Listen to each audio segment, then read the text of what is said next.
All right, guys, so now that you know which eye is the dominant eye, we are going to use that in a neurosensory technique to help improve our range of motion by increasing the level of perception, awareness, or vision that we have of our environment.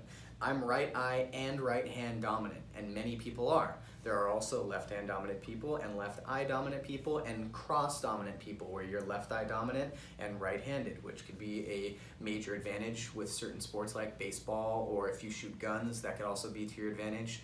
But knowing your dominant eye is paramount for understanding the sense that your brain is getting about where you are. So I'm right eye and hand dominant, or arm dominant. Now, the way that we're going to try to sense this or shift this is by assessing our cervical rotation. So I'm going to turn my head to the left and the right. Now, I have a pattern where I have a restriction with cervical rotation to the left, and that would be a really, really long rant, and you'll learn more about that as you go through the courses. Now, that's pretty consistent with people who are right-handed and right eye dominant, because if my right eye sees better, my head is going to be oriented to the left, so I can use this eye easier. That's why I have less range of motion to the left, because my head is already turned that way. It can't go much farther. But we can change the decision that my brain has made by giving it some new sensory input with our vision.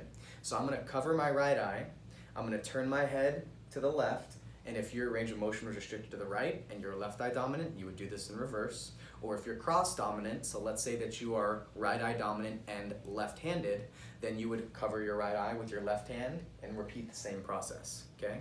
So I'm right-sided dominant, I'm going to cover my right eye with my right hand, I'm going to turn my head to the left. That's where I feel a little bit of a restriction, but make sure there's no pain or discomfort, just where that barrier is. Now, once I find that barrier, which is right about there, my neck would have to be forced to go any farther.